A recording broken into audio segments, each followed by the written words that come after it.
எல்லாருக்கும் அஸ்ஸலாமு அலைக்கும். லாஸ்டா நாங்க எழுதினா உராய்வு விசேஷ வரைவிலக்கணம் எழுதிருக்கோம் இல்லையா?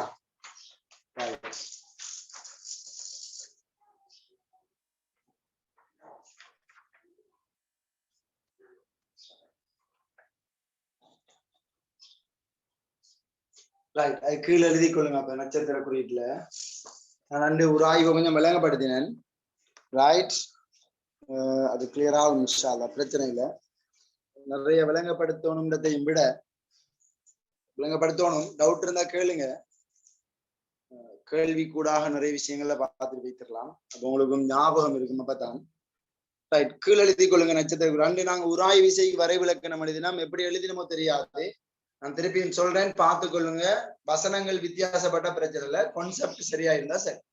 இப்ப நான் அன்று சொன்னேன், 2 மேற்பரப்புகளுக்கு இடையில சார்பியக்கம் நிகழுகின்ற பொழுது ஒரு மேற்பரப்பினால் மற்ற மேற்பரப்பின் மீது இயக்கத்தை எதிர்க்கும் வகையில் தொழிற்படுகின்ற விசைதான் உராய் விசை அப்படின்னு சொன்னேன் இல்லையா? அப்படி சொன்னா போதும். ஒரு மேற்பரப்புல இன்னொரு மேற்பரப்பு அசைகின்ற பொழுது ஒரு மேற்பரப்பு அடுத்த மேற்பரப்பை இயங்க விடாம தடுக்கும். அந்த விசைதான் உராய் விசை. ரைட், உராய் விசை இயக்கத்தை எதிர்க்கும் விசையை ஒழிய இயக்க திசைக்கு எதிர் திசையில் இருக்கும்னு சொல்லலாது. ஏன்? இயக்க திசையிலையும் உராய் விசை தொழிற்படலாம், இயக்க திசைக்கு எதிர் திசையிலையும் உராய் விசை தொழிற்படலாம். இயக்க திசையில தொழிற்படுமாக இருந்தால் சில வேளை இப்ப நாங்க நடந்து போனா எங்களோட இயக்க திசையில தான் உராய் விசை இருக்கும். ஆனா எங்களோட பாதம் பின்னோக்கி தன் இயங்க எத்தனிக்குது, அதாலதான் நாங்க முன்னோக்கி நடக்கிறோம். பாதம் பின்னோக்கி இயங்க எத்தனிக்கிறதால பாதத்தில் அடியில உராய் விசை முன்னோக்கி தொழிற்படும். சரிதானே? எனவே உராய் விசை இயக்கத்தை எதிர்க்கும் விசையை ஒழிய இயக்க திசைக்கு எதிர் திசையில இருக்கணும் அல்லது இயக்க திசையில இருக்கணும் நிலைமை இல்லை. அது இயக்கத்தை எதிர்க்கும் விசையா இருக்கும். இப்ப பாதம் இயங்க எத்தனிச்சா பாதத்துல இயக்கத்தை, ஒரு பெட்டியை நாங்க இழுக்கிறோம்னா அந்த பெட்டியில இயக்கத்தை எதிர்க்கும். சரிதானே? அது பெட்டியை இழுக்கும் போது இயக்க திசைக்கு எதிர் திசையில இருக்கும். ஆனா பாதத்திர இயக்க திசை, இப்ப எங்கட இயக்க திசை பாதத்திர இயக்க திசை வர பாதம் பின்னோக்கி இயங்க எத்தனிக்கு முன்னோக்கி உராய் விசை தொழிற்படும். நாங்க முன்னோக்கி நடப்போம். அப்ப நாங்க இயங்குற திசையில தான் நாங்க உராய் விசை தொழிற்படும். ஒரு வாகனத்துல என்ஜினை எந்த டயரோட பொறுத்து இருக்காங்கன்னு பாக்குறோம். என்ஜினை பின் டயரோட தொடுகையில வச்சிருந்தாங்கன்னா பின் டயர் தான் சுழலை பார்க்கும். இப்ப உதாரணமாக ஹெவி வெஹிக்கிள் இருக்கு இல்லையா? பாரமான வாகனங்கள்ற என்ஜினோட பின் டயர் தான் ஜாயின் பண்ணிப்பாங்க. என்ஜின் தொழிற்படுகின்ற பொழுது பின் டயரை தான் சுத்தும். பாரமான வாகனங்கள், இப்ப கார் போன்ற வாகனங்களை பாத்தீங்கன்னா முன் டயரோட தான் தொகுத்து வச்சிருப்பாங்க, என்ஜினை கொண்டே முன் டயரோட. அப்ப கார்ல உண்மையா எந்த டயர் சுத்தும்னா முன் டயர் தான் சுத்தும். கார்ட நாங்க ரேஸ் பண்ணினோம்னா உண்மையில பின் டயர் இழுவட்டுவர். ஆனா பஸ் லொரி போன்ற வாகனங்களை பாத்தீங்கன்னா பின் டயர் தான் சுத்தும், என்ஜினை கொண்டே பின் டயரோட பொறுத்திருப்பாங்க. ஏன்? வாகனங்கள் தானே, அதால பின் டயர். அப்ப பின் டயர் சுழல்றதால முன் டயர் தள்ளுபட்டு போகும். விளங்குதா? பொதுவாக பிள்ளைகள் தள்ளுற லேசி இழுக்கிறதையும் விட, நாங்க ஒரு பொருளை இழுத்துட்டு போறதையும் விட தள்ளிட்டு போறது லேசி. நீங்க ஒரு பொருளை இழுக்கிறது இலகுவா, தள்ளுறது இலகுவான தள்ளுறதன். ஏன்னா நாங்க பிக்கப் கூட தள்ளுகின்ற பொழுது பொடிமானம் கூடுதலாக இருக்கு. பைக் ஹெவி வெஹிக்கிள் இல்லையே, இந்த பைக்கு உண்மையிலே முன் டயரோட பொருத்தலாம், பைக்ல உண்மையா முன் டயரோட பொருத்தலாம். ஆனா நடைமுறையில என்ன செஞ்சுட்டாங்கன்னா பைக்ல பின் டயரோட பொருத்திருக்காங்க இலகுக்காக. இப்ப நாங்க மிரிச்சு ஓடுற வெஹிக்கிள் தானே, பைக்குக்கு என்ஜின் இல்ல தானே. நான் சொன்னேன் என்ஜின் உள்ள வாகனத்தை தான் சொன்னேன் இல்லையா? இப்ப உதாரணமா மோட்டார் பைக்கும் அப்படித்தான். மோட்டார் பைக் என்ஜின் இருக்கு, மோட்டார் பைக்கையும் பின் டயருக்கு தான் பொருத்தி வச்சிருக்காங்க. அது இலகு, கையாளுறது இலகு என்பதற்காக வந்து பொதுவாக 4 வீல் உள்ள வாகனங்களை நீங்க பாத்தீங்கன்னா பின் டயரை தான் பொருத்தி வச்சிருப்பாங்க. இந்த மோட்டார் சைக்கிள்டையும் என்ஜின் பின் டயரோட தான் பொருத்தப்பட்டிருக்கு. அது எங்களுக்கு செலுத்துறது இலகு. முன் டயரோட பொருத்தி வச்சிருந்தா எங்களுக்கு செலுத்துறது கடினத்தன்மை ஒன்று இருக்கு, இல்லைங்களா? அதனாலதான் பின் டயருக்கு பொருத்தி வச்சிருக்காங்க. பொதுவாக இந்த 4 வீல், அடுத்தது 4 வீலரும் இருக்கு. நல்லது, நீங்க கேட்டது எனக்கு அது ஞாபகம் வருது. 4 வீலர்னா என்ன? என்ஜினை முன் டயருக்கும் பொறுத்து பின் சில்லுக்கும் பொறுத்திருப்பாங்க. முன் சில்லுக்கும் முன் வீலுக்கும் பொறுத்து பின் வீலுக்கும் பொறுத்திருப்பாங்க. 4 டயரும் 4 வீலும் சுத்தும். இப்ப உதாரணமா லேண்ட் குரோசர் இருக்குதானே, லேண்ட் குரோசர் வந்து என்ஜினை 4 டயருக்கும் பொறுத்து இருப்பாங்க. கேப் பிக்கப் என்ஜின் சிலது எல்லாமே இல்ல, சிலதுக்கு 4 டயர். அது ஏன் பொறுத்து வச்சிருக்காங்கன்னா 4 டயரும் சுத்தினால் இப்ப உதாரணமா நீர் கொஞ்சம் ஒரு உயரமான நீருக்குள்ளால அல்லது சேற்று நிலங்கள்ல எல்லாம் ஏனைய வாகனங்களை விட பிக்கப் கூட போயிருக்கு. இப்ப லேண்ட் குரோசர் எல்லாம் பாருங்க, இப்ப மணல் தரையில கூட லேண்ட் குரோசரை கொஞ்சம் இலவா செலுத்தலாம் ஏனைய வாகனங்களை கூட. ஏனைய வாகனங்கள் சுத்த பார்க்கும். அடுத்து கொஞ்சம் உயரமாக நீர் ஓடுற டைம்ல எல்லாம் சில வாகனங்களுக்கு போகல, ஆனா லேண்ட் குரோசர் போகும். அது என்ன காரணம்னா 4 வீலையும் ஜாயின் பண்ணி வச்சிருக்காங்க, ரைட்? அது இன்னும் பிக்கப் கூட, சரிதானே? உங்களோட பாஸ் பேப்பர்ல அப்படி ஏராளமான வினாக்கள். இப்ப நான் கதைச்சத்தை வச்சிருக்கு, என்ஜினை பின் டயரோட பொறுத்து நான் எப்படி உராய்வு தொழில் பண்ண. நான் உங்களுக்கு ஒரு பைக் ஒன்று கீறி காட்டினா, ஒரு பைக் ஒன்று கீறி காட்டி சொல்லி காட்டுறேன் இலகுக்காக வேண்டி. இப்ப காரு என்ஜின் எல்லாம் முன் டயர் இல்லையா, சுத்துறதெல்லாம் முன் டயர், ஆனால் லொரிக்கு எல்லாம் பின் டயர். இப்ப சாதாரணமா பைக் கீழே பாத்தீங்கன்னா நான் உங்களுக்கு கீறி காட்டிருப்பேன், ஓயில் படிச்சாங்களுக்கு தெரியும். இப்படி ஒரு பைக்கை நாங்க கருதினோம்னா சரிதானே,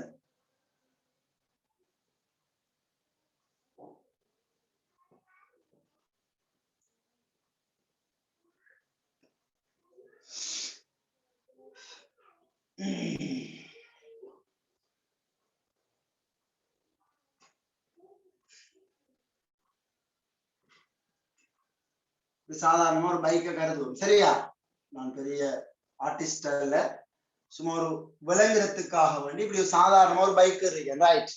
ஏனைய விடயங்களை நீங்க கீறிக்கொள்ளுங்க. கொஞ்சம் பேர் கேட்கறாங்க சார் அது இல்லையா இது இல்லையா கேட்பீங்க, நீங்க கீறிக்கொள்ளுங்க, சரியா? இப்ப சாதாரண ஒரு பைக்கை கருதுவோம், ரைட்? இப்ப பாருங்க, அந்த பைக்கை இந்த திசையில இவர் மிரிச்சாருந்தா, இப்படி மிரிச்சாருன்னா என்ன நடக்கும்னா இந்த வீல் இப்படி இப்படி சுத்த பார்க்கும். இந்த வீல் இப்படி சுத்த பார்க்கும்.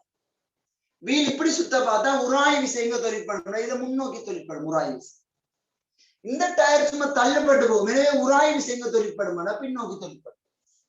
அப்ப மிரிக்கிற டைம்ல உராய் விசை முன்னோக்கி தொழிற்பட்டு பாருங்க. ஏன் இப்படி மிரிக்க எத்தனைக்கிற டைம்ல இந்த டயர் இப்படி சுழல பார்க்கும் பாருங்க, நான் கறி காட்டுற மாதிரி இப்படி சுழல பார்க்கும்.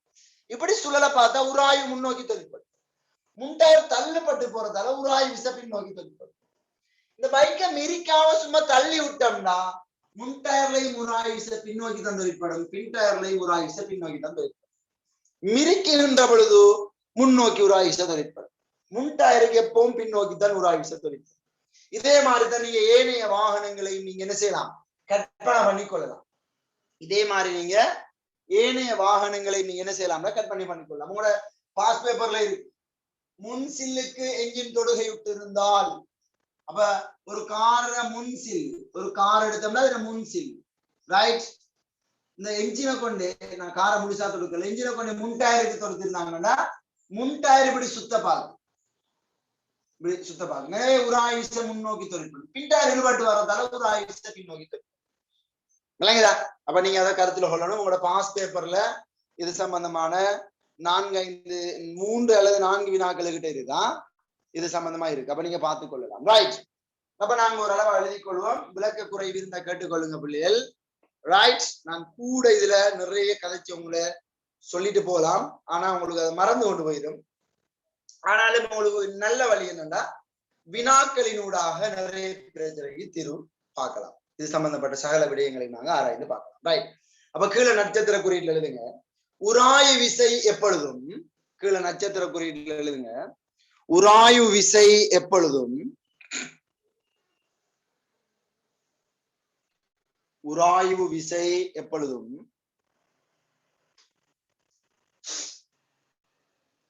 உராய்வு விசை எப்பொழுதும் உராய்வு விசை எப்பொழுதும் இயக்கத்தை எதிர்க்கும் வகையில் காணப்படும்,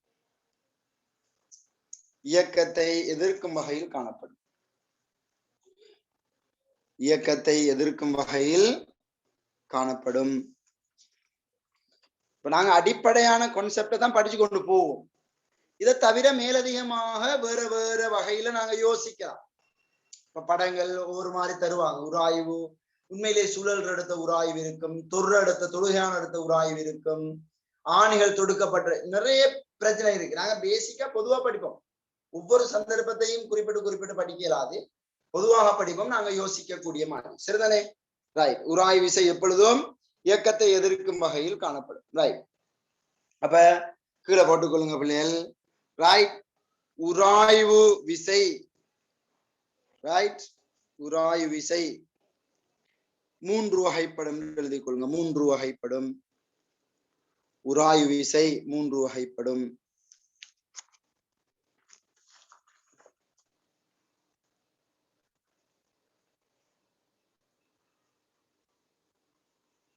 உராய்வு விசை 3 வகைப்படும். ரைட்.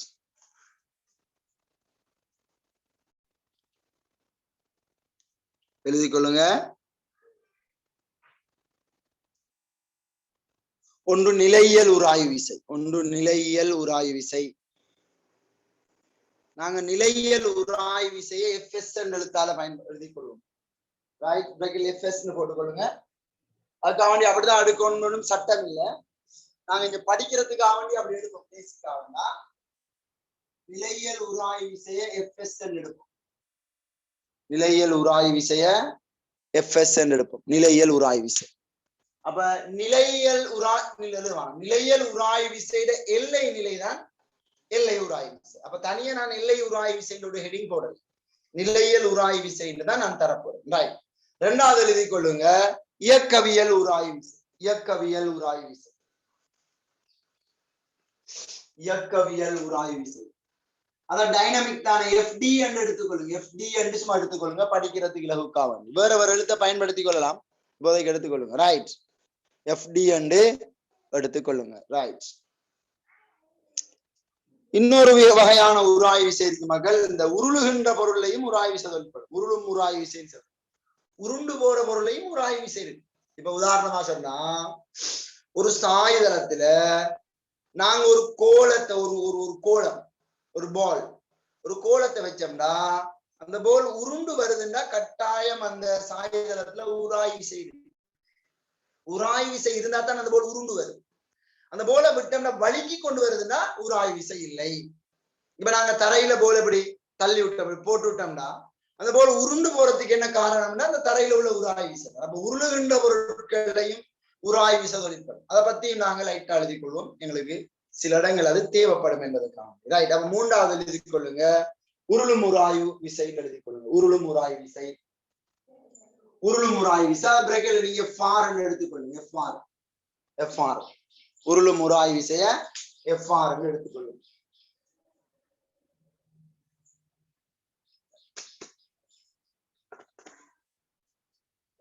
ஓகே. நான் கொஞ்சம் கூட நோட்ஸ் தரணும் தெரியாது.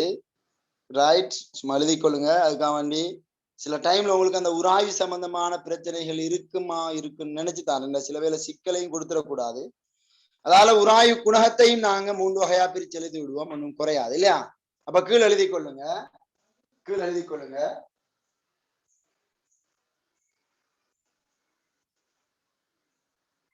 இவற்றை அடிப்படையாக கொண்டு கீழே ஒரு லைன் விட்டு எழுதுங்க. இவற்றை அடிப்படையாக கொண்டு இவற்றை அடிப்படையாக கொண்டு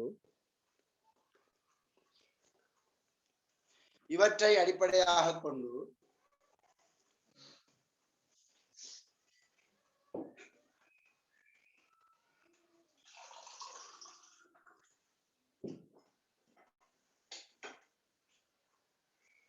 இவற்றை அடிப்படையாக கொண்டு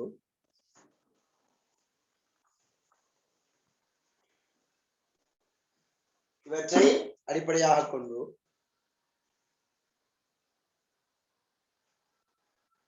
தொடுகையுறும் இரு மேற்பரப்புகளிடையே தொடுகையுறும் இரு மேற்பரப்புகளிடையே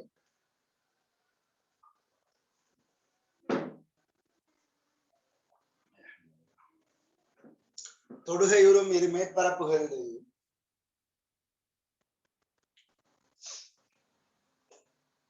இவற்றை அடிப்படையாக கொண்டு தொடுகையுறும் இரு மேற்பரப்புகளிடையே 3 வகையான உராய்வு குணகம் காணப்படும். 3 வகையான உராய்வு குணகம் காணப்படும். 3 வகையான உராய்வு குணகம் காணப்படும்.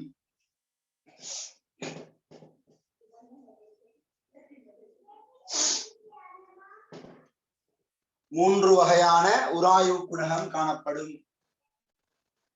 மூன்று வகையான உராய்வு குணகம் காணப்படும். மூன்று வகையான உராய்வு குணகம் காணப்படும். ரைட், ஒன்று எழுதிக் கொள்ளுங்க, கீழே எழுதிக்கோ. ஒன்று எழுதுங்க, நிலையியல் உராய்வு குணகம். நிலையியல் உராய்வு குணகம். நிலையியல் உராய்வு குணகம். அதை நாங்க பிரேக்கெட்ல எழுதி கொள்ளுங்க. Mu s, mu. மியூ எழுத தெரியுதானே? மியூ. மியூ எழுதுற முறையை பாருங்க. இப்படி ஒரு நீட்டு கோடை போட்டு ஒரு யூ போட்டு விட்டீங்கன்னா சரி. இந்த உச்சியில ஒரு நீட்டு கோடை அடிச்சு போட்டு உச்சியில ஒரு யூ போட்டு விட்டீங்கன்னா சரி. Mu s, mu. மீ யூ வருது, மியூ. அப்ப நிலையியல் உராய்வு குணகத்தை மியூஎஸ் சொல்லலாம். நிலையியல் உராய்வு குணகத்தை மியூஎஸ் சொல்லலாம். அடுத்தது இயக்கவியல் உராய்வு குணகத்தை, இரண்டாவது இயக்கவியல் உராய்வு குணகத்தை மியூடி என்று சொல்லு. இயக்கவியல் உராய்வு குணகத்தை மியூடி என்று சொல்லி. இயக்கவியல் உராய்வு குணகம் மியூடி, மியூடி. அடுத்தது உருளும் உராய்வு குணகம். உருளும் உராய்வு குணகத்தை மியூஆர் என்று எடுத்துக்கோ. உருளும் உராய்வு குணகத்தை mu r, mu r. S, micro, micro மாறி, மைக்ரோ மாறி. S s s s s, micro மாறி. அஹமத் ஃபசி. ஓகே, மைக்ரோ மாறி தான் ஃபசி. ரைட். உருளும் உராய்வு குணகத்தை நாங்க மியூஆர் என்று எடுத்துக்கொள்ளலாம். சரிதானே? அப்ப எல்லை உராய்வு குணகம் அப்படின்னு ஒன்று இல்லை. ஆனா உராய்வு விசையில எல்லை உராய்வு விசைன்னு ஒன்று இருக்கு. நான் ஏற்கனவே சொன்னேன், நாங்க ஒரு பொருளுக்கு விசையை வழங்கி பொருள் இயங்கவில்லைன்னா வழங்கப்படுற விசை உராய்வு விசைக்கு சமம். பொருள் இயங்காத டைம்ல தொழிற்படுகின்ற உராய்வு விசை தான் நிலையியல் உராய்வு விசை. இப்ப நாங்க பொருளுக்கு விசை அதிகரித்து கொண்டு போவோம். பொருள் இயங்காமலே இருக்குன்னா நிலையியல் உராய்வு விசை கூடிக்கொண்டே போகும். அதான் நான் ஒரு வரைவுல அழகாக தெளிவா சொன்னேன்னு ஒரு விளங்கிருக்கும். இப்படியே கூட்டிட்டு போய் இயங்க எத்தனைக்கிற டைம்ல கொஞ்சம் குறைஞ்சு இப்ப மாறாம போகும். இப்படி மாறுகின்ற உராய்வு விசை தான் நிலையியல் உராய்வு விசை. இந்த எல்லை நிலையில உள்ள உராய்வு விசையை சொல்லுவோம் எல்லை உராய்வு விசை. இந்த உராய்வு விசையை சொல்லுவோம் இயக்கவியல் உராய்வு விசை. இதுக்கு கீழே உள்ள இந்த உலோ உராய்வு விசைக்கு பேர் நிலையியல் உராய்வு விசை. இது வழங்கப்படுற விசை இனி அதிகரிச்சாலும் உராய்வு விசையில மாற்றம் ஏற்படாது. அப்ப நிலையியல் உராய்வு விசை அதிகரிச்சுட்டு போகும். நிலையியல் உராய்வு விசையோட மேக்சிமத்துக்கு விசையோட பேர் எல்லை உராய்வு விசை. விளங்குதோ? அப்ப அதுக்கு முதல் இந்த உராய்வு விசை மாறும். எங்க மாறாதுன்னா எல்லை நிலையோட முடிஞ்சு.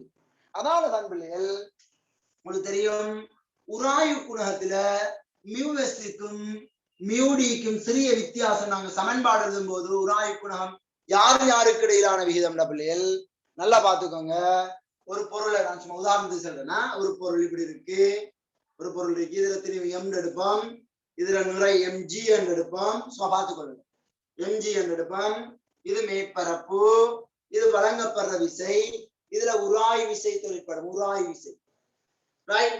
இதுல தொழிற்படுகின்ற உராய்வு விசை, இது வழங்கப்படுற விசை, இதுல தொழிற்படுறது உராய்வு விசை, உராய்வு விசை. ரைட்? இந்த உராய்வு விசை இயங்காத டைம்ல தொழிற்படுற உராய்வு விசை நிலையியல் உராய்வு விசை. இயங்க எத்தனிக்கும் போதுள்ள உராய்வு விசை எல்லை உராய்வு விசை. அப்ப இந்த மேற்பரப்புற உராய்வு குணகம் யாருக்கு சமண்டா, இங்க நாங்க செவன் மருதாக்கத்தை 6 எடுத்துக்கோம். நல்லா பாத்துக்கோங்க, உராய்வு குணகம் யாருக்கு சமண்டா. ரைட்? நல்லா பாத்துக்கொள்ளுங்க, உராய்வு குணகம் யாருக்கு சமண்டா. என்ன உராய்வு குணகம் இது?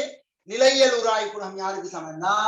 இங்க நாங்க எங்களோட மனசு செல்லும் நிலையியல் உராய்வு விசை என்று செவன் மருதாக்கம். கீழே எப்பவும் செவன் மருதாக்கம், செவன் மருதாக்கம். மேல இங்க என்ன வரும்னா எல்லை உராய்வு விசை, எல்லை உராய்வு விசை. அதான் முக்கியமான ஒரு பாயிண்ட். விளங்குதோ? அப்ப மேற்பரப்புற உராய்வு குணகம் யாருக்கு சமண்டா, எல்லை உராய்வு விசைக்கும் செவ்வன் மருதாக்கத்துக்கும் இடையிலான விகிதம் தான் நிலையியல் உராய்வு குணகம். அப்ப மியூஎஸ் சமன் நிலையியல் உராய்வு குணகம் மியூஎஸ் சமன் எல்லை உராய்வு விசை நாங்க எஃப்எல் எடுப்போம், லிமிட்டிங் ஃபிரிக்ஷன் ஃபோர்ஸ். கீழே செவ்வன் மருதாக்கத்தை 6 எடுப்போம். எனவே எஃப்எல் சமன் மியூஎஸ் இன்டு ஆர் என்று வரும். எஃப்எல் சமன் மியூஎஸ் இன்டு ஆர் என்று வரும். ஆனா நிலையியல் உராய்வு குணகத்துக்கு என்ன பண்ணுவோம்?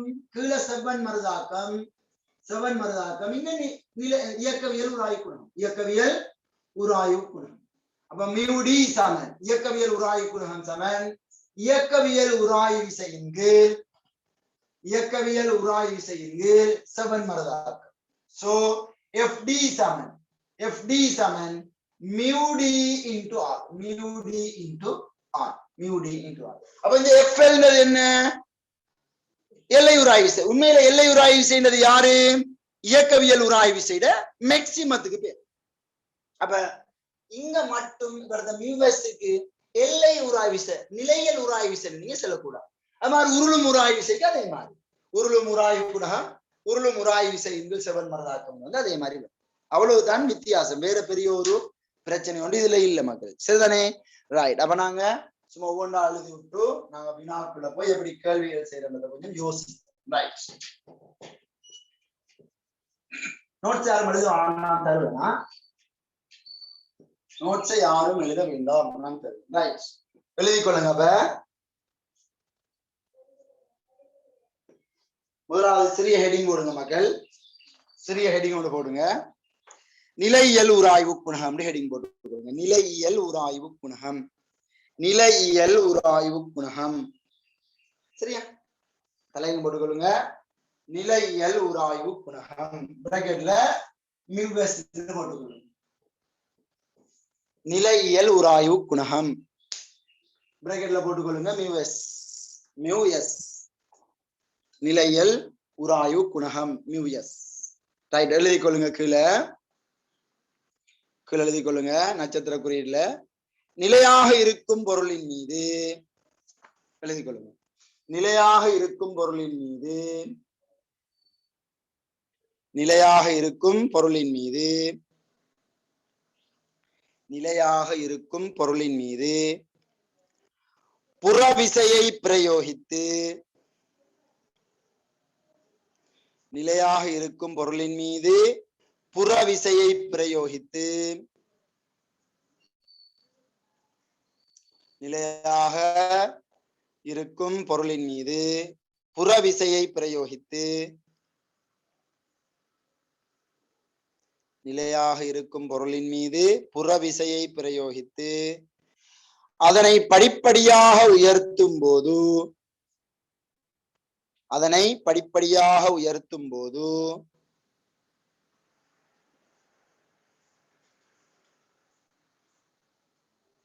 அதனை படிப்படியாக உயர்த்தும் போது அதனை படிப்படியாக உயர்த்தும் போது உராய்வு விசையும் படிப்படியாக உயர்ந்து அதனை படிப்படியாக உயர்த்தும் போது உராய்வு விசையும் படிப்படியாக உயர்ந்து உராய்வு விசையும் படிப்படியாக உயர்ந்து உயர் பெருமானத்தை அடையும். உராய்வு விசையும் படிப்படியாக உயர்ந்து உயர் பெருமானத்தை அடையும். நிலையாக இருக்கும் பொருளின் மீது புறவிசையை பிரயோகித்து அதனை படிப்படியாக உயர்த்தும் போது உராய்வு விசையும் படிப்படியாக உயர்ந்து உராய்வு விசையும் படிப்படியாக உயர்ந்து உயர் பெருமானத்தை அடையும். உயர் பெருமானத்தை அடையும். படிப்படியாக உயர்ந்து உயர் பெருமானத்தை அடையும். அப்போதுள்ள உராய்வு விசை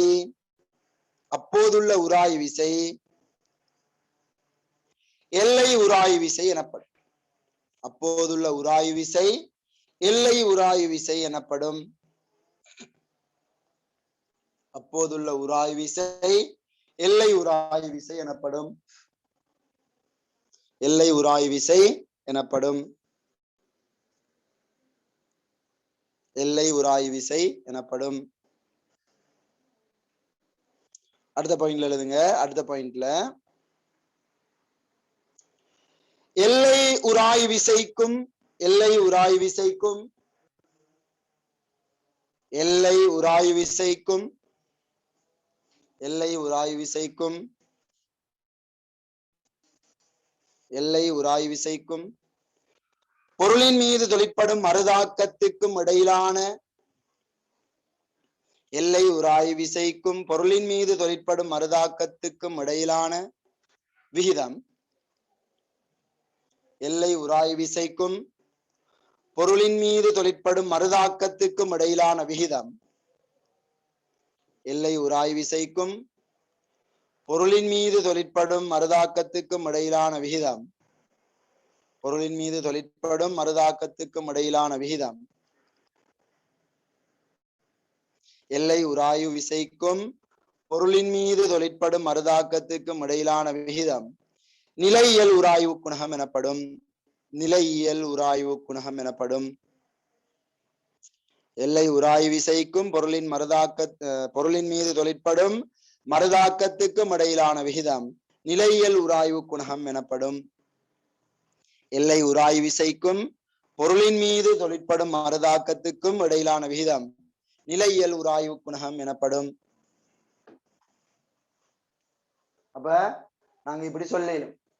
அப்படி பொருள் ஒன்று இருக்கு, இப்படி ஒரு பொருள் ஒன்று இருக்குன்னா நல்லா பாத்துக்கோங்க. இப்படி ஒரு பொருள் ஒன்று இருக்குன்னா மக்கள் ரைட், இப்படி ஒரு பொருள் ஒன்று இருக்குன்னா இந்த அடியில ஒரு உராய் விசை இங்க பொருள் விசை ஒன்று வழங்கும் போது இயங்க எத்தனிக்கிற டைம்ல ஒரு உராய் விசை இருக்கு, அதான் எல்லை உராய் விசை. ரைட், அப்ப இங்க இத நிறை எம்ஜி எம்ஜி இருக்கும், செவன் மரதாக்கம் 6 இருக்கும், திரையம் எடுக்கும். இங்க உண்மையிலே இந்த வழங்கப்படுற விசையும் எல்லை உராய் விசையும் சமன். ஏன் இயங்க எத்தனிக்குது தானே, ஆகவே சமநிலையில் இருக்கிறதால எல்லை உராய் விசை அந்த எல்லை உராய் விசை வழங்கப்படுற விசைக்கு சமனாயிருக்கு. சரிதானே? ரைட், படத்தை கறிக்கொள்ளுங்க. படத்தை கறி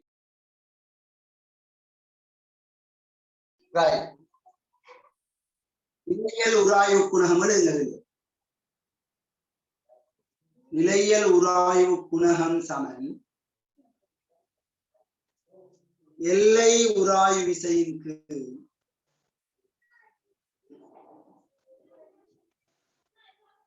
எல்லை உராய்வு விசையின் கீழ் செவ்வன் மரதாக்கம்.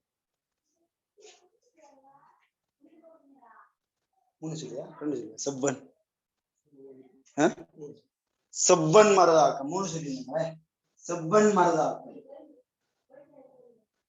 தமிழ் பாடத்துல கொஞ்சம் ஃபெயில் தான், என்ன செய்யலையா? நீங்க கட்டிக்காராக்கள் ஏழாம் எடுத்திருப்பீங்க, நிறைய ஏழாம் எடுத்திருக்கீங்க இந்த வெளிப்பாட்டன். ரைட், செவ்வன் மரதாக்கம். சோ நிலையியல் உராய்வு குணகத்தை நாங்க மியூஎஸ் சமன் எஃப்எல் இவரது மாறிடக்கூடாது, எஃப்எல் எல்லை உராய்வு விசையின் கீழ் செவ்வன் மரதாக்கத்தை ஆரம்பி செய்யும்.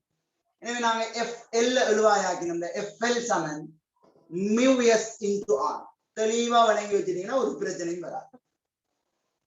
தெளிவா வழங்கி எடுத்துட்டீங்கன்னா எந்த பிரச்சனையும் வராது. இவ்வளவுதான். சரியா? எழுதி கொள்ளுங்க அப்படியே பார்த்து.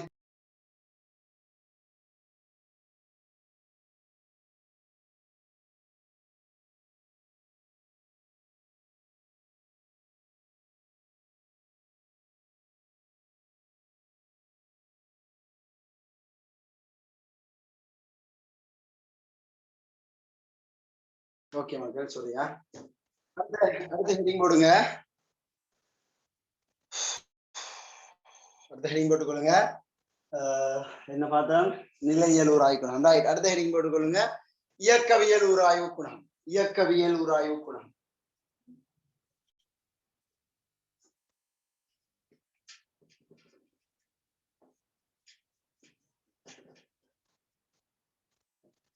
அடுத்த ஹெட்டிங் போட்டுக்கொள்ளுங்க. இயக்கவியல் உராய்வு குணம். ரைட், கீழ் எழுதி கொள்ளுங்க பிள்ளைகள், கீழ் எழுதி கொள்ளுங்க.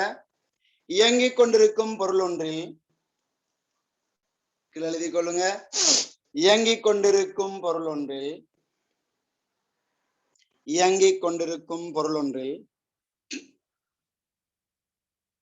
இயங்கிக் கொண்டிருக்கும் பொருள் ஒன்றில், இயங்கிக் கொண்டிருக்கும் பொருள் ஒன்றில், இயங்கிக் கொண்டிருக்கும் பொருள் ஒன்றில் தொழிற்படும் உராய்வு விசைக்கும், இயங்கிக் கொண்டிருக்கும் பொருளொன்றில் தொழிற்படும் உராய்வு விசைக்கும், இயங்கிக் கொண்டிருக்கும் பொருளொன்றில் தொழிற்படும் உராய்வு விசைக்கும் செவ்வன் மறுதாக்கத்திற்கும் இடையிலான விகிதம், செவ்வன் மறுதாக்கத்திற்கும் இடையிலான விகிதம், செவ்வன் மறுதாக்கத்திற்கும் இடையிலான விகிதம் இயக்கவியல் உராய்வு குணகம் எனப்படும். இயக்கவியல் உராய்வு குணகம் எனப்படும். இயக்கவியல் உராய்வு குணகம் எனப்படும். இயக்கவியல் உராய்வு குணகம் எனப்படும். சரியா? அப்ப இங்க விசையொண்ட வழங்கின மக்கள் ஒரு பொருள்ல நல்லா பாத்துக்கோங்க. வெரி சிம்பிளான பகுதி, ஒரு பெரிய விஷயம் ஒன்று இல்லை இல்லையா, பெரிய விடயம் இதுல இல்லை, வெரி சிம்பிளான ஒரு பகுதி. ரைட், ஒரு எம்தனியுடைய பொருள், ரைட், நிறை எம்ஜி தாக்க போது, எனவே 7 மருதாக்கம் ஆர், இந்த 6 எம்ஜிக்கு சமனாக இருக்கும், 6 எம்ஜிக்கு சமனாக இருக்கும். எஃப் என்பது வழங்கப்படும் விசை, வழங்கப்படும் விசை. இங்க பொருள் இயங்கிக் கொண்டிருக்குது, எனவே இதுல உராய் விசையோடு தொழிற்படும், அந்த உராய் விசைக்கு பேர் தான் எஃப்டி. இங்க வழங்கப்படுற விசை எஃப் வந்து உராய் விசை விட பெரிதா இருக்கு. அங்க அப்படி இல்லை, சமன். அங்க வழங்கப்படுற விசையும் எல்லை உராய் விசையும் சமன். ஆனா இங்க பொருள் இயங்கி கொண்டிருக்கிறதால வழங்கப்படுற விசை உராய் விசைக்கு உராய் விசையை விட கட்டாயம் எப்படி இருக்கும்? பெரிதாக இருக்கும். சரிதானே? அப்ப இங்க நாங்கள் எழுதியும் இயக்கவியல் உராய்வு குணகம், இயக்கவியல் உராய்வு குணகம், உராய்வு குணகம் சமன், ரைட், இயக்கவியல் உராய்வு விசை, இயக்கவியல் உராய்வு விசை செவ்வன் மருதாக்கம், செவ்வன் மருதாக்கம், செவ்வன் மருதாக்கம், செவ்வன் மருதாக்கம். இயக்கவியல் உராய்வு குணகத்தை நாங்க மியூ டி என்று எடுப்போம், இயக்கவியல் உராய்வு விசைய எஃப் டி என்று எடுப்போம், செவ்வன் மருதாக்கத்தை நாங்க ஆர் என்று எடுப்போம். சோ நாங்க எழுதிலும் பிள்ளைகள் எஃப் டி சமன் மியூ டி இன்டு ஆர் என்று சொல்லுவீங்க, மியூ டி இன்டு ஆர் என்று சொல்லுவீங்க. என்ன சொல்றீங்க? ஏதாவது விளங்கிச்சா? ஏதாவது விளங்கிச்சா உங்களுக்கு? யாராவது ஒரு ஆள் போடுங்க பாபு செட் பாக்ஸ்ல, தனியா காய்ச்சிட்டு இருக்கணும் தெரியாது. ஓகேயா? இங்க யார பதிலையும் காணும், எல்லாரும் தூக்கமா, போரிங்கா? ஆசிஃப் 23. ஓகே மனே, ஓகே ரைட். அப்ப இதை அப்படியே பார்த்து எழுதி கொள்ளுங்களேன் பிள்ளைகள், ஹெடிங் போட்டுருங்க. ரைட், ஓ சார் ருஃப்கி மாத்தியா, ரைட், ருஃப்கி மாத்தியோட பதில தான் எதிர்பார்த்தேன். குட், ருஃப்கி, ஓ sir, right, Shama, okay, Ahmed, தேர்னா சார், ரைட், ஓகே. அப்ப இது அப்படியே கொப்பி பண்ணி விடுங்க மனே, பார்த்து எழுதி விடுங்க, அப்படியே பார்த்து அடிச்சு விடுங்க. அப்ப இங்க எஃப்டி சமன் மியூ டி இன்டு ஆர், ஆனா அங்க எஃப்எல் சமன் மியூ எஸ் இன்டு ஆர். இந்த எஃப்எஸ் என்று சொல்லிடாது, ஏன்னா நிலையல் உராய்வு விசை மாறுகின்ற உராய்வு விசைன்றதால எஃப்எஸ் பயன்படுத்தலாம். ஏன்?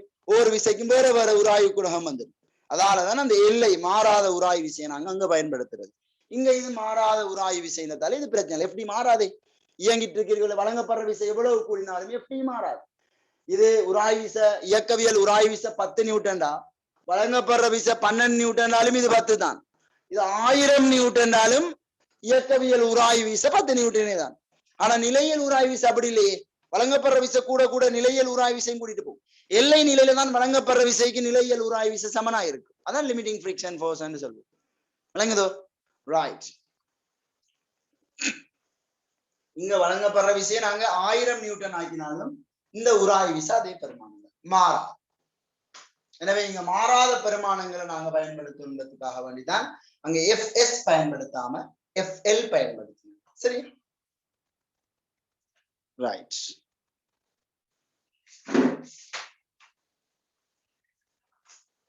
ஓகே, எழுதிட்டீங்களா?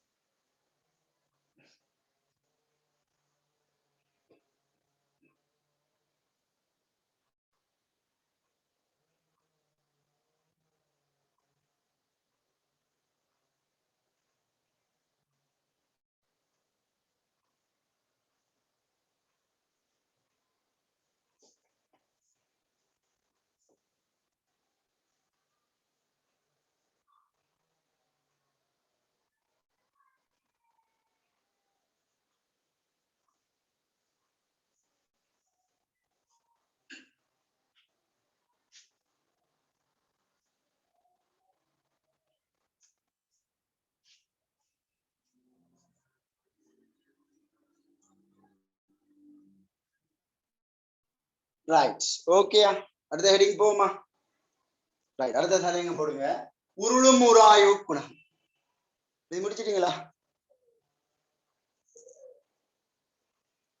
குயிக்கா எழுதுங்க பிள்ளை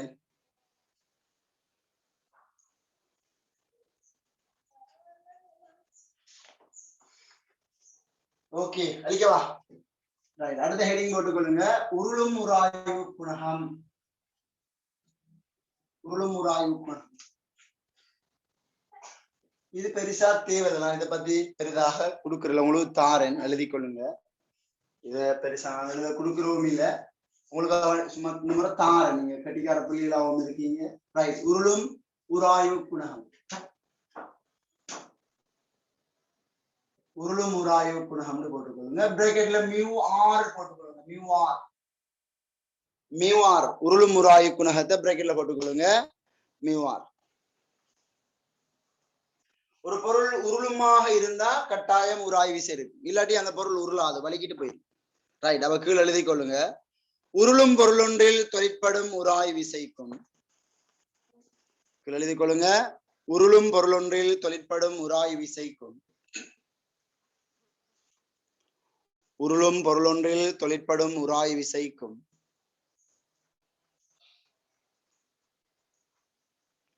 உருளும் பொருளொன்றில் தொழிற்படும் உராய் விசைக்கும் உருளும் பொருளொன்றில் தொழிற்படும் உராயு விசைக்கும் உருளும் பொருளொன்றில் தொழிற்படும் உராய் விசைக்கும் உருளும் பொருளொன்றில் தொழிற்படும் உராயு விசைக்கும் செவ்வன் மருதாக்கத்திற்கும் இடையிலான விகிதம்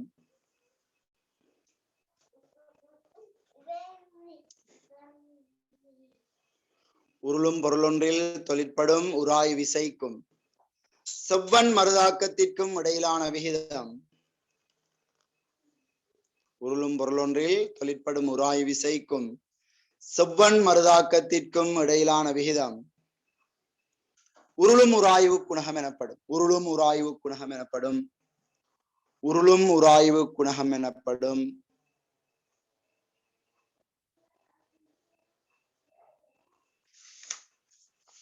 உருளும் உராய்வு குணகம் எனப்படும்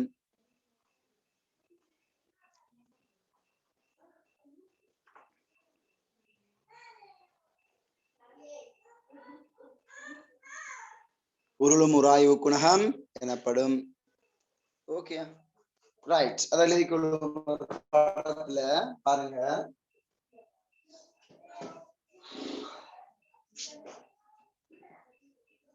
உருளுகின்ற பொருளாக இருக்கணும் அப்ப கட்டாயம் ஒரு போல் அல்லது ஒரு சில்லு ஒரு போல் எல்லாம் வரையிலும் இல்லையா இப்படி வரையிலும்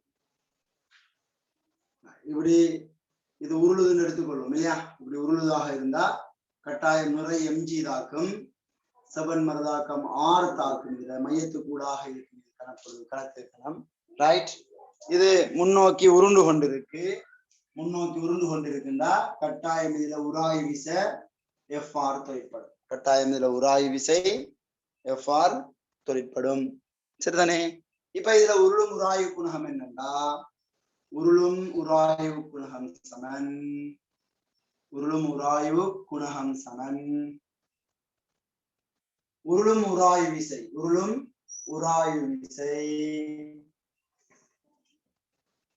கீழ் செவ்வன் மருதாக்கம் கீழ் செவ்வன் மருதாக்கம்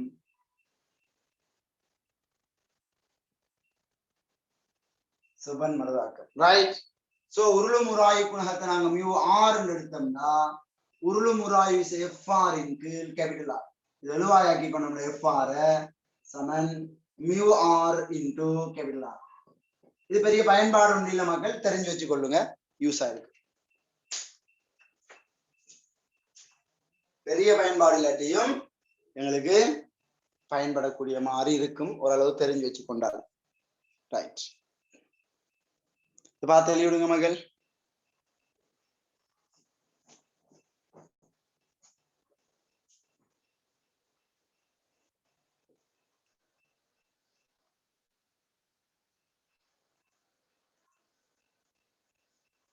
நோட் ஒன்று போட்டுக்கொள்ளுங்க இது 3 உராய்வு குணகத்திலையும் யாரு பெரிய ஆளுன்னு சொன்னா இந்த 3 உராய்வு குணகத்திலே யாரு பெரியாள்னு சொன்னா ஒரு நோட் ஒன்று போட்டுக்கொள்ளுங்க. இது தெரிஞ்சு வச்சிருந்தா கட்டாயம் நல்ல ரைட். ஆகப்பெரிய உராய்வு குணகம் யாருக்கு இருக்குன்னா ஆகப்பெரிய நிலையியல் உராய்வு குணகம் தான் பெரிய பெருமானம். மேல் எல்லை உராய்வு செய்த நிலையில தான் உண்மையிலேயே அதி உயர் உராய்வு குணகம் இருக்கு. பிறகு அது குறைஞ்சு போயிடும். அடுத்து 2வது யாரா இருப்பாருன்னா மியூ டி ஆயிருக்கு. 3வது தான் மியூ ஆர் ஆயிருக்கு. சரிதானே? உருளும் உராய்வு குணகம் மிக குறைவாக காணப்படும். சரிதானே? இது 3லையும் மிகப்பெரிய வருமானம் யாருண்டா மியூஎஸ்ன்றதை ஞாபகம். கேள்விகள்ல நீங்க பார்க்கலாம். 2ஐயும் சம்பந்தப்படுத்தி ஒரு வினா இருந்தா இவர் பெரிய பெருமானமாகவும், உதாரணமா இவர் மியூஎஸ் ஒரு 0.7 மியூடி ஒரு 0.6 அல்லது 5 தருவாங்க குறித்த மேற்பரப்புக்கு. சரிதானே? ரைட். ஓகே. அப்ப கடைசியா நாங்க ஒரு சிறிய தலையங்கம் போட்டுக்கொள்ளுங்க மக்கள். உராய்வு விசைக்கும் புறவிசைக்கும் இடையிலான வரை கொண்டு போட்டுக்கொள்ளுங்க. உராய்வு விசைக்கும் புறவிசை என்ற வழங்கப்படும் விசை, உராய்வு விசைக்கும் புறவிசைக்கும் பிராக்கெட்ல வந்து எழுதி கொள்ளுங்க. வழங்கப்படும் விசைக்கும் பிராக்கெட்டை முடிச்சுட்டு இடையிலான தொடர்பு. உராய்வு விசைக்கும் வழங்கப்படும், அதாவது புறவிசைக்கும் பிராக்கெட்ல வழங்கப்படும் விசைக்கும் இடையிலான தொடர்பு. உராய்வு விசைக்கும் வழங்கப்படும் விசைக்கும் இடையிலான தொடர்பு.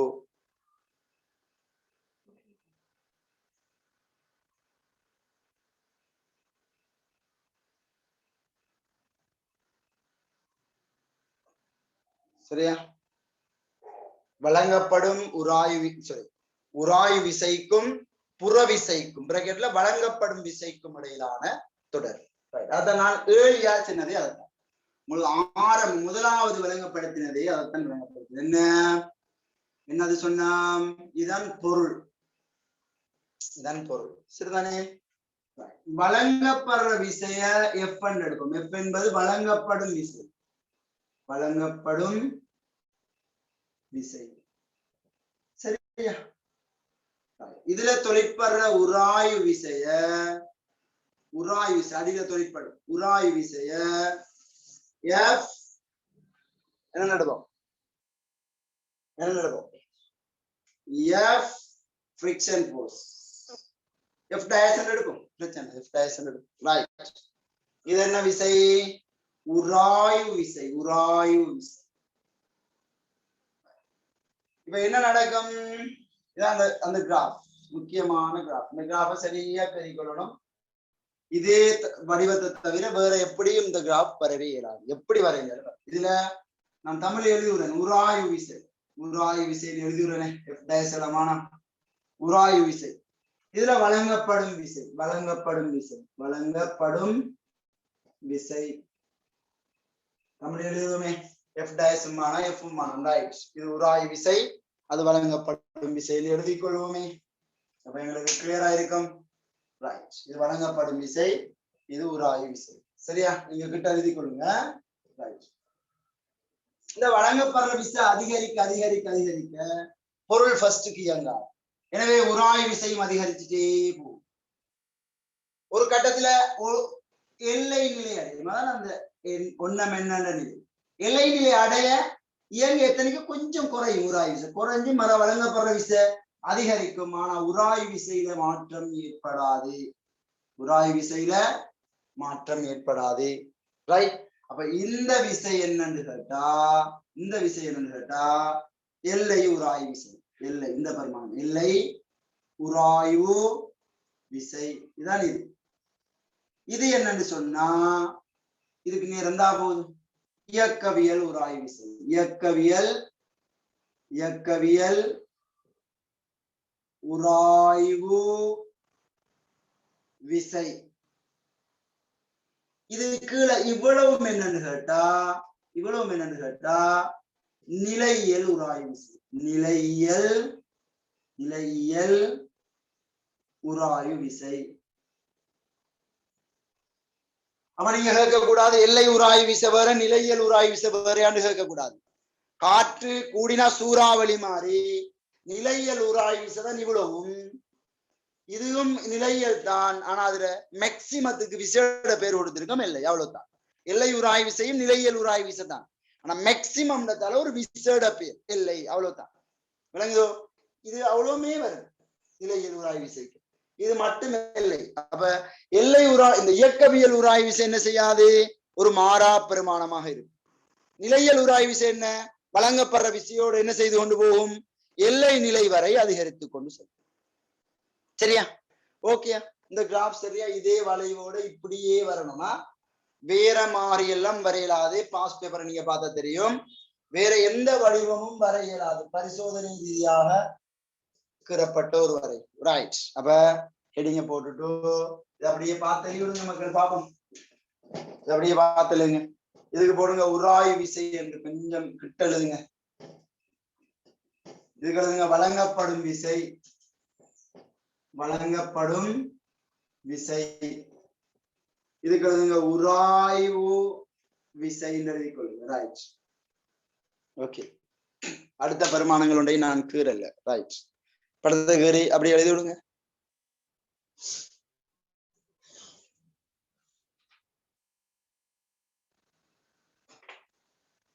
கீழே எழுதி கொள்ளுங்க.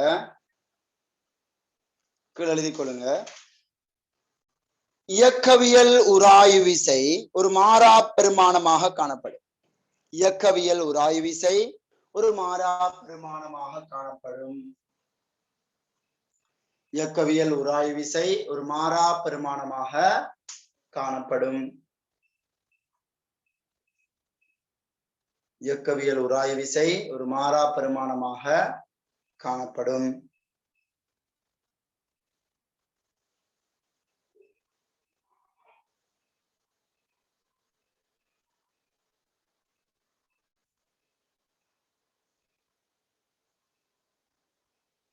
இயக்கவியல் உராய்வு விசை ஒரு மாறா பெருமானமாக காணப்படும். அடுத்த பகுதியில நிலையியல் உராய்வு விசை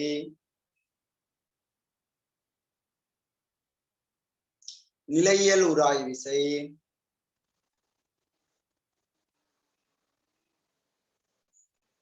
நிலையியல் உராய்வு விசை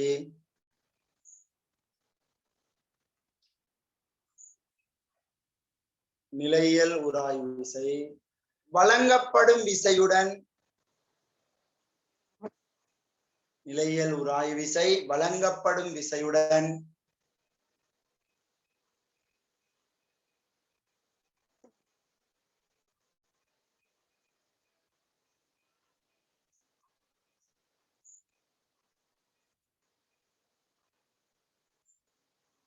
நிலையியல் உராய்வு விசை வழங்கப்படும் விசையுடன் அதிகரித்து கொண்டு சென்று அதிகரித்து கொண்டு சென்று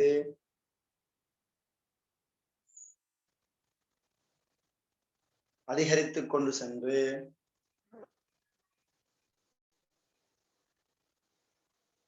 அதிகரித்து கொண்டு சென்று ஒரு எல்லை நிலையை அடையும். ஒரு எல்லை நிலையை அடையும்.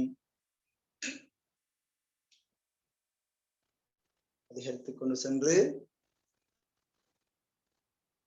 ஒரு எல்லை நிலையை அடையும். ஒரு எல்லை நிலையை அடையும். Okay, right. இவ்வளவுதான் மக்கள் அந்த உராய்வு சம்பந்தமான சுருக்கமான ஒரு. இப்ப இதுல பிரயோகம், இதுல இந்த உராய்வு வச்சுதான் இப்ப நாங்க நிறைய கேள்விகள் எல்லாம் செய்ய வேண்டி வரும். சரிதானே? இதுல பல வகையான கேள்விகள், பல விதமான கேள்விகள் எல்லாம் கேட்டிருக்காங்க. நாங்க பொதுவாக அப்படியே ஆராய்ந்து கொண்டு போவோம். இந்த எஃப் சமநிலையோட பிரயோகத்துல அதுல எங்களுக்கு உராய்வு சம்பந்தப்படும். அப்ப நாங்க முழுக்க எல்லாம் சேர்த்து ஆராய்ந்து செய்து கொண்டு போவோம். சரிதானே? ரைட்.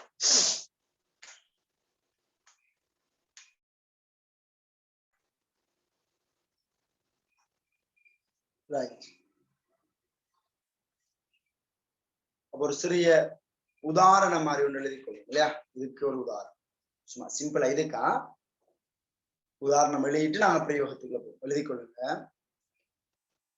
5 கிலோகிராம் திணிவுடைய பொருள் ஒன்றை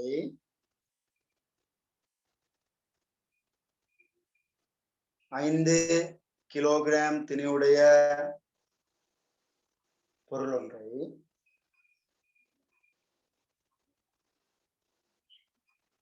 5 கிலோகிராம் திணிவுடைய பொருள் ஒன்றை 12 நியூட்டன் விசையை பிரயோகித்து இழுக்கும் போது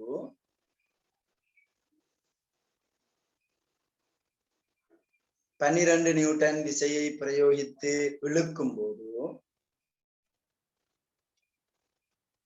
12 நியூட்டன் விசையை பிரயோகித்து இழுக்கும் போது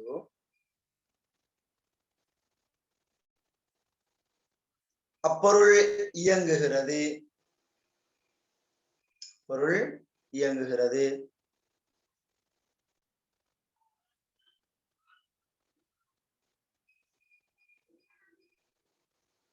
அப்பொருள் இயங்குகிறது. அச்சந்தர்ப்பத்தில்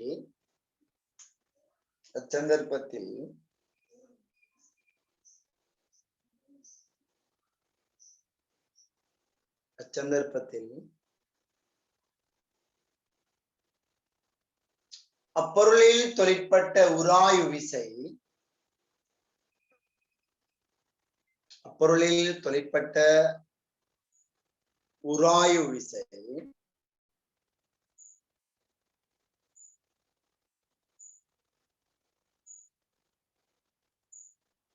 சந்தர்ப்பத்தில் அப்பொருளில் தொழிற்பட்ட உராய்வு விசை 10 நியூட்டன் எனின்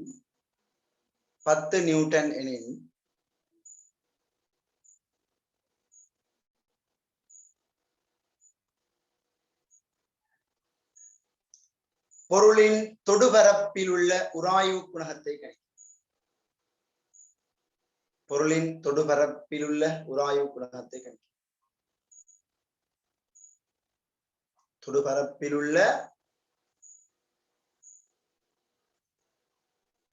உராய்வு குணகத்தை கணிக்கும். அல்லது சும்மா பொருளின் அதாவது உராய்வு குணகத்தை கணிக்கணும் அல்லது மேற்பரப்பில் உள்ள உராய்வு குணகத்தை சரி பரவாயில்ல. தொடுபரப்பில் உள்ள உராய்வு குணகத்தை கணிக்கும். அதான் நல்ல சொல். தொடுபரப்பில் உள்ள உராய்வு குணகத்தை கணிக்கும்.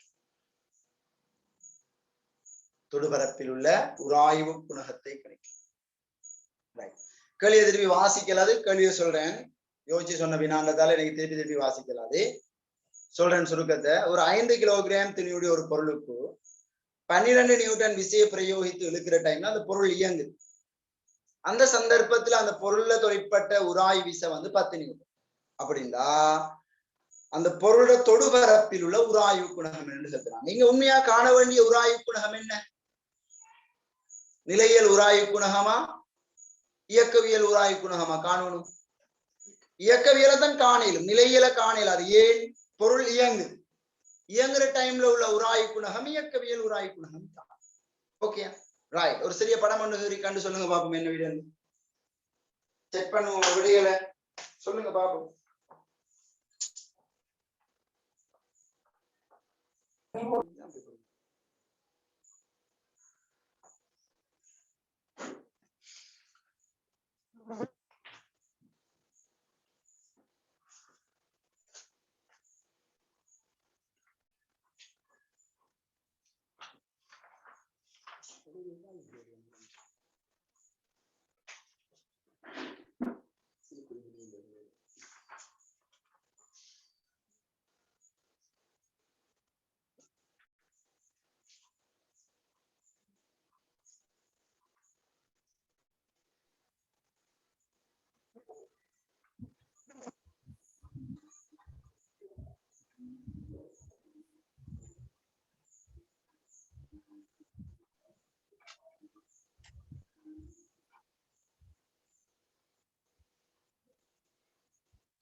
ரைட். உங்களோட விடை என்ன வருது? விடை என்ன வருது மகள்?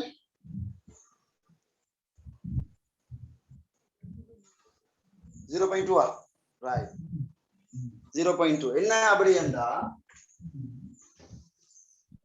ஒரு படம் கீறி செய்தீங்கன்னா நல்லா கிரலடி பிரச்சனை இல்ல கீறினீங்கன்னா பிள்ளை தவிர்க்கப்படும் சில வேளை பிள்ளைய தவிர்த்து கொள்றதுக்கு படம் நல்ல ஒரு வழி என்ன வழி இதான் அந்த படம் ரைட் ஒரு பொருள் இத திரிவு எவ்வளவுன்னு பார்த்தா 5 கிலோகிராம் அப்ப கட்டாயம் கீழே 50 நியூட்டன் விசை தொழிற்படும் எனவே செவன் மரதாக்கம் 6ம் 50 நியூட்டனா இருக்கின்ற முடிவுக்கு வந்துடும் வழங்கப்படுற விசை 12 நியூட்டன் ஆனா தொழிற்படுகின்ற உராய் விசையோ 10 நியூட்டன் அப்ப நாங்க இங்க காண வேண்டியது இயக்கவியல் உராய்வு குணகத்தை தான் காணும் உராய்வு குணகம் சமன் இயக்கவியல் உராய்வு விசையின் கீழ் செவ்வன் மருதாக்கம் 50 நியூட்டன் சோ மியூ டி சமன் 1/5 0.2 வரும் இதுதான் உராய்வு குணகம் உராய்வு குணகத்துக்கு அலகு பரிமாணங்கள் இல்லை வெரி சிம்பிள் ரைட் ஓகே பிள்ளை நான் இதுல ஒரு விடயத்தை மறந்துட்டேன் இந்த உராய்வை குறைக்கிற கூட்டுற வழியை மறந்துட்டேன் அடுத்தது முக்கியமான ஒரு பாயிண்ட மறந்துட்டேன் என்னன்னா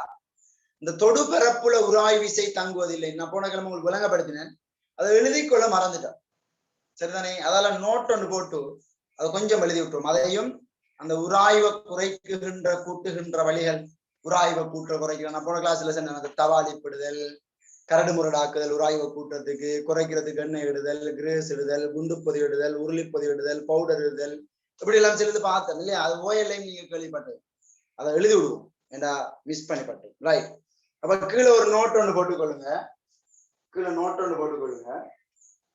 போட்டுட்டு இதுக்கு இன்னும் ஓரிரு வினாக்களை பார்த்துட்டு நாங்க அடுத்த கிளாஸ்லயே நாங்க நியூட்டன் இயக்க விதிட பிரயோகத்தை அடுத்த கிளாஸ்ல ஸ்டார்ட் பண்ணுவோம் ரைட் ஓகே அப்ப கீழே எழுதி கொள்ளுங்க நோட் ஒன்று போட்டு கீழே எழுதி கொள்ளுங்க ரைட்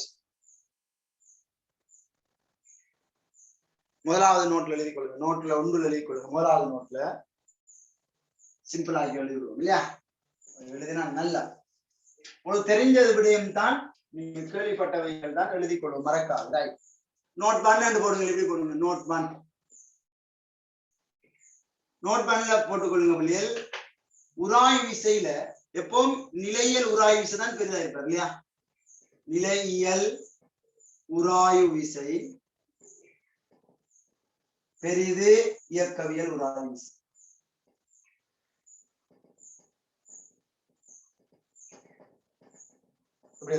நிலையியல் உராய்வு விசை பெரிது இயக்கவியல் உராய்வு விசை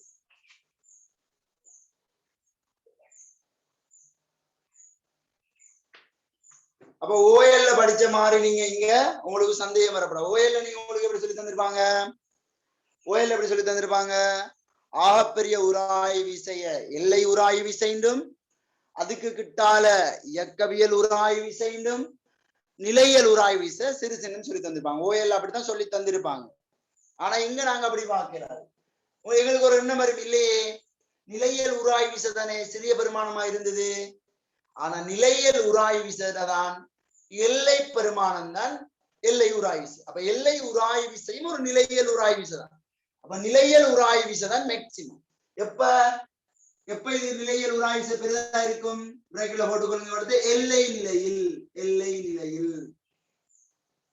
உங்களுக்கு ஒரு சந்தேகம் வந்துடும் உங்களுக்கு ஒரு கேள்விக்குறி வந்துருமே இல்லையே நிலையியல் உராய்வு விசைக்கு மேலதானே சார் இயக்கவியல் உராய்வு விசை இருந்த ஒரு நம்பர் இப்ப இங்க நிலையியல் உராய்வு விசை யாருண்டா எல்லை நிலையில் உள்ள உராய்வு விசை அதுவும் நிலையியல் உராய்வு விசை தான் நான் தான் நோட்ல வடிவா தெளிவா சொல்றீங்க நிலையியல் உராய்வு விசை வழங்கப்படுற விசையோடு அதிகரித்து கொண்டு ஒரு எல்லை பெருமானத்தை அடையும் இது மாறுகின்ற உராய்வு விசை ஆனா எல்லை நிலையில மேக்சிமமா இருக்கு அந்த டைம்ல இயக்கவியல் உராய்வு விசையை விட நிலையியல் உராய்வு விசை பெரிதா இருக்கு ஆனா எந்த டைம் எல்லை நிலையில தான் மறந்துறாங்க சும்மா சொல்லி சரி வராது அப்ப கட்டாயம் பிரகட்ல என்ன சொல்லிடணும் எல்லை நிலை ஏன் நிலையியல் உராய்வு விசை பாருங்க இயக்கவியல் உராய்வு விசை இப்படி குறைஞ்ச பெருமானமும் இருக்கு வரைவை பார்த்தா விளங்கும் அதான் இந்த வரைவை தெளிவா விளங்கி கொண்டீங்கன்னா கூற்று வினாக்கள்ல நீங்க மடுபட மாட்டீங்க பாருங்க இதுதான்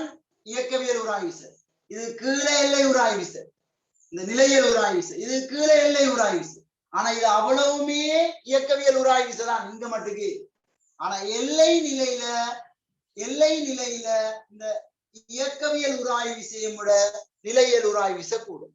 அப்ப நீங்க கன்ஃபியூஸ் ஆகப்படாது. பொதுவாக நிலையியல் உராய்வு விசை சைபர்ல இருந்து தொடங்கி போகும். நிலையியல் உராய்வு விசை சைபர்ல இருந்து தொடங்கி எல்லை நிலை அடையும். ஆனா இயக்கவியல் உராய்வு விசைக்கு ஒரு குறிப்பிட்ட பெருமானம் இருக்கு. இது 1 2 3 4 5 10 மட்டும் போன்று வைப்போம். இயக்கவியல் உராய்வு விசை 9 நியூட்டன் வைப்போம். இது 9 நியூட்டன். எல்லை நிலை 10 நியூட்டன் வைப்போம். இது அது குறைஞ்ச பெருமானம். அப்ப சும்மா நாங்க சொல்லலாது நிலையியல் உராய்வு விசை இயக்கவியல் உராய்வு விசையோட பெருசுன்னு சொல்லலாது. எந்த டைம்ல சொல்லணும்? எந்த டைம்ல? எல்லை நிலையில தான் பெருசு. மற்ற டைம்ல எல்லாம் என்ன சிறிதாக இருக்கும். அப்ப அதுல தெளிவு இருக்கணும். சும்மா இது நிலையியல் உராய்வு விசை பெருசுன்னு சும்மா பாடமாக்கிட்டு போய் சொல்லப்படாது. கூற்றுவினால தெளிவா அழகா தருவான், குழப்புற மாதிரியும் தருவான். 2 3 முறை வாசிச்சு சரியா விளங்கி கொண்டு நாங்க விட எழுத வேண்டி வரும். கவனமாக விட எழுத வேண்டி வரும். அதான் அந்த கூற்றுவினால நிறைய பிழ விடுவதற்கான வாய்ப்பு கூட. சரிதானே? அப்ப கட்டாயம் எழுதி கொள்ளும் எல்லை நிலையில். சரிதானே? ரெண்டாவது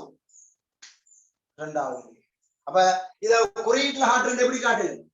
FL பெருது FD என்று காட்டுது. குறியீட்டுல காட்டி இன்னும் கொஞ்சம் தெளிவு கிடைக்கும் உங்களுக்கு. FL பெருது FD, FL பெருது FD, தெளிவு இன்னும் வரும். ரெண்டாவது நோட் எழுதி கொள்ளுங்க. நோட் நம்பர் 2 எழுதி கொள்ளுங்க. முக்கியமான பாயிண்ட் தானே. அப்பதான் நீங்க திருப்பி பாப்பீங்க.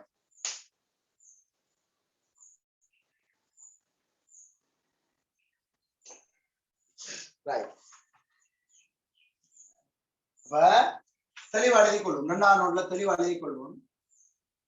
இப்ப நான் நீங்க சொல்லும் போது திண்ம உராய்வுன்ற சொல்ல பயன்படுத்தும். நீங்க கன்ஃபியூஸ் ஆகப்படாது. திண்ம உராய்வா? நீங்க திண்ம உராய்வுன்றத கதைக்கவே இல்லையே சார். அப்படின்னா நாங்க இதுவரையில கதைச்சதெல்லாம் உராய்வு விசையெல்லாம் திண்ம உராய்வு விசை. ஏன் அந்த சொல்ல நாங்க பயன்படுத்துறோம்டா, உராய்வுண்டா திரவ உராய்வும் இருக்குதானே. அப்ப அதை இதோட நீங்க சேர்த்திடப்படாது. அதுக்காக வேண்டி கவனமாக நீங்க பிரித்தறியணுன்றதுக்காக வேண்டி ஒரு சொல் சேர்க்கிறேன், திண்ம உராய்வு. ஏன்? நாங்க இப்ப ஒரு திண்ம பொருளை இழுத்ததானே. அப்ப திண்ம பொருளை தொழிற்படுற உராய்வுண்டா திண்ம உராய்வு தானே. அப்ப இந்த நிலையியல் உராய்வு, எல்லை உராய்வு, திரவ உராய்வு, சாரி இந்த நிலையியல் உராய்வு, உருளும் உராய்வு, எல்லை உராய்வு, இயக்கவியல் உராய்வு சொன்னதெல்லாம் திண்ம உராய்வு தான். அங்க திண்மன்னு சொல்ல போடல நான். ஏன்? திண்ம உராய்வுக்குள்ள உள்ள பிரச்சனையை தான் பார்த்தேன். இப்ப இந்த எல்லா உராய்வையும் பொதுவாக திண்ம உராய்வுன்னு சொல்லி. அப்ப திண்ம உராய்வு விசை தொடுபரப்புல தங்காது. சும்மா உராய்வு விசை தொடுபரப்புல தங்காதுன்னு சொல்லலாம். ஏன்? திரவங்களுக்கு இடையிலையும் உராய்வு விசை. பிசுக்கு மைனோடு படிப்போம் கடைசி 10வது யூனிட்ல ப்ராப்பர்ட்டிஸ் ஆஃப் மேட்டர்ல படிப்போம். அதுல நாங்க திரவ உராய்வுடையும் படிப்போம். திரவ உராய்வு திரவங்களுக்கு இடையில, திரவ தட்டுகளுக்கு இடையில, திரவ மூலக்கூறு தட்டுகளுக்கு இடையில தொழிற்பெற உராய்வு திரவ உராய்வு. அது மேற்பரப்புல தங்கி இருக்கு. திரவ உராய்வு மேற்பரப்புல. திரவ உராய்வு செய்யற சமன்பாடு தான். F சமன் A eta into dv over dt. சரிதானே? அப்ப அங்க திரவ உராய்வு யாரு தங்கி இருக்குன்னா மேற்பரப்புல தங்கி இருக்கு. தட்டுகள் தொடுபரப்புல தங்கி இருக்கு. அடுத்தது ஈட்டாண்டது பிசுக்குமை குணகம் சொல்றேன். இங்க உராய்வு குணகம் மாதிரி அதுல தங்கி இருக்கு. இது வேகப்படுத்துறன்னு சொல்லுவோம். இதுக்கு என்ன பேர் சொல்லுவோம்? வேகப்படுத்துறன். ஒவ்வொரு தட்டும் ஒரே வேகத்துல இயங்காது. வேகப்படுத்துறன்லையும் தங்கி இருக்கு. அப்ப திரவ உராய்வு மேற்பரப்பின் அளவுல தங்கி இருக்கு. ஆனா திண்ம உராய்வு மேற்பரப்பு அளவுல என்ன செய்யாது? தங்கி இருக்காது. அதுக்காக வேண்டி அந்த திண்மன்ற சொல்ல எக்ஸ்ட்ரா இங்க சேர்க்க போறேன். நீங்க கன்ஃபியூஸ் ஆக தேவையில்லை. ரைட். அப்ப எழுதி கொள்ளுங்க. இந்த சமன்பாடு இப்ப எழுத வேணாம். இதெல்லாம் நாங்க படிப்போம். சும்மா எழுதி குழப்பிக்குவோம். சிம்பிளா இருக்கும். படிச்சு முடிஞ்சோம்னா சரி. ரைட். அப்ப எழுதி கொள்ளுங்க. திண்ம உராய்வு விசை, திண்ம உராய்வு விசை, திண்ம உராய்வு விசை தொடுகை பரப்பின் அளவில் தங்கி இருக்காது. திண்ம உராய்வு விசை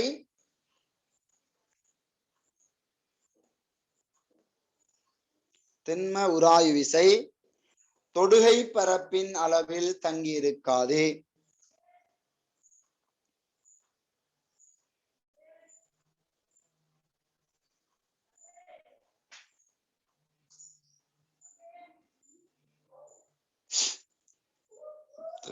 திண்ம உராய்வு விசை தொடுகை பரப்பின் அளவில் தங்கியிருக்காது.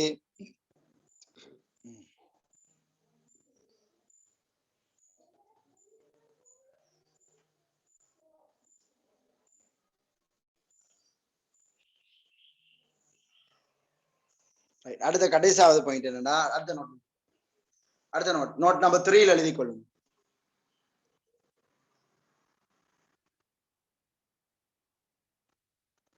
அடுத்த எழுதி கொள்ளுங்க.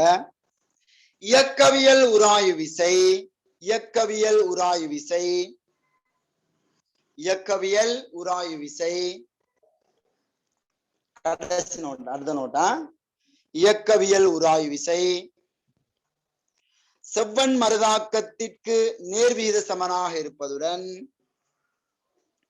இயக்கவியல் உராய்வு விசை செவ்வன் மருதாக்கத்திற்கு நேர்விகித சமனாக இருப்பதுடன்,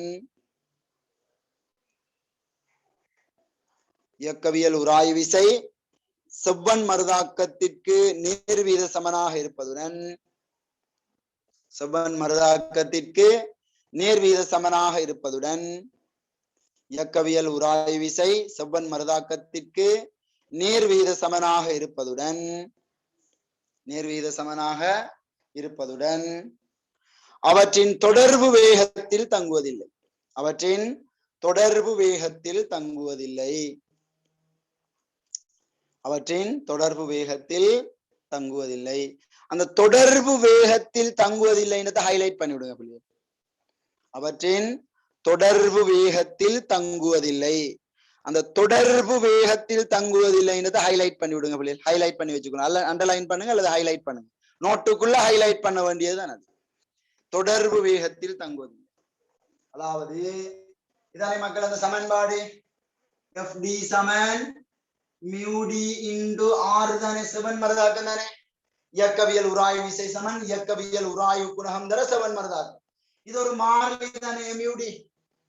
இயக்கவியல் உராய்வு குணகம்ன்றது ஒரு கான்ஸ்டன்ட் தானே. எனவே இயக்கவியல் உராய்வு விசை செவ்வன் மருதாக்கத்துக்கு நேர்விகித சமன். அதான் அந்த நோட் சொல்லுது. இயக்கவியல் உராய்வு குணகம் இயக்கவியல் உராய்வு விசை செவ்வன் மருதாக்கத்துக்கு நேர்விகித சமன். அதான் அந்த நோட் சொல்லுது. இல்லைங்களா?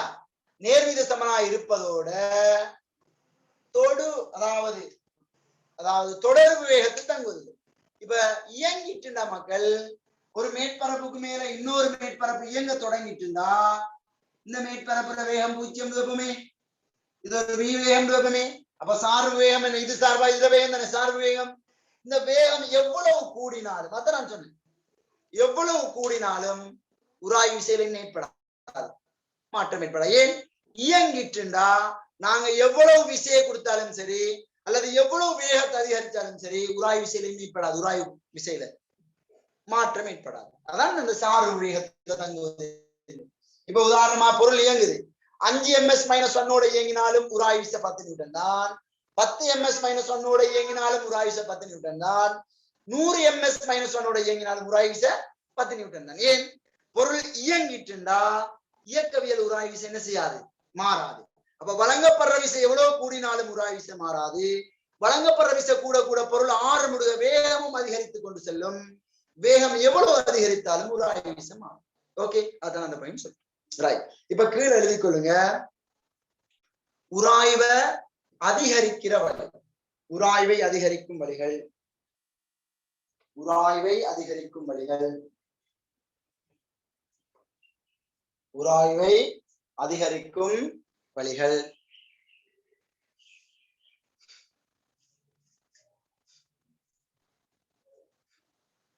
உராய்வை அதிகரிக்கும் வழிகள்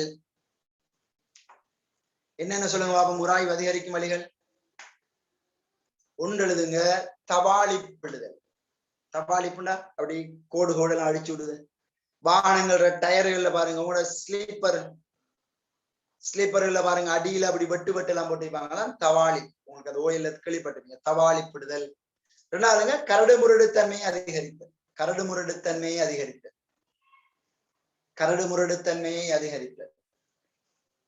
கரடு முரடுத்தன்மையை அதிகரித்தல். கரடு முரடுத்தன்மையை அதிகரித்தல். கரடு முரடுத்தன்மையை அதிகரித்தல். ரைட். அடுத்த ஹெட்டிங் போடுங்க, உராய்வை குறைக்கும் வழிகள். உராய்வை குறைக்கும் வழிகள் அல்லது முறைகள் அல்லது உக்திகள். உராய்வை குறைக்கும் முறைகள் அல்லது வழிகள் அல்லது உக்திகள். உராய்வை குறைக்கும் வழிகள். கீழே குயிக் அழுது. ஒன்று எண்ணெய் இடுது. ஸ்மூத்தா வலிட்டு போ, முன்ன போட்டோம்ல இல்லையா? நீங்க ஒரு நிலத்துல எண்ணெய் இருந்த காலை வச்சு பாருங்க, அழகா வலிகி கொண்டு போகலாம். என்ன பனிப்பாறைகள்ல பாருங்க, உராய்வு குறைய கால் வச்சா வலிக்கிட்டு போகும். அதுதான் குச்சி வச்சிருப்பாங்க. ரைட். எண்ணெய் இடுதல். இரண்டாவது கிரீஸ் இடுதல். கிரீஸ் எண்ணெய் இடுதல். இரண்டாவது கிரீஸ் இடுதல். மூன்றாவது ஒப்பமாக்கல், மேற்பரப்பை ஒப்பமாக்கல். எண்ணெய் இடுதல், கிரீஸ் இடுதல், மேற்பரப்பை ஒப்பமாக்கல். ஒப்பமாக்குற ஸ்மூத் பண்ற ஒப்பமாக்கல். குண்டு பொதி பயன்படுத்தல். குண்டு பொதி சன்னங்களை போட்டிருப்பாங்க ரேசர்கள், லேசா உருண்டு விடுறதுக்கு. பொடிய மாதிரி தெரிஞ்சிருக்கும், பாய்ஸுக்கு தெரிஞ்சிருக்கும். அந்த பைசிக்கல்ட பின் ரேசருக்கு இடையில பாருங்க சிறிய சிறிய சிறிய சன்னம் போட்டிருப்பாங்க, ஓட்டுறது உருண்டு ஓட்டுறது. அந்த சன்னங்கள் நுறங்கினா கரகரகரன்னு சத்தம் வரும் இல்லையா? அது மாதிரி ரேசர் இருக்கு, அது உடைஞ்சாலும் கரகரகரன்னு சத்தம் வரும், மூடையிலாது. ரைட். அப்போ குண்டு பொதி விடுதல், உருளி பொதி விடுதல். உருளிப்பொதி. உருளிப்பொதினா ரேசர். குண்டு பொதினா அந்த சன்னங்களா, அதுக்குள்ள கிரீஸும் போட்டு வச்சிருப்பாங்க. குண்டு பொதி விடுதல், உருளி பொதி விடுதல்.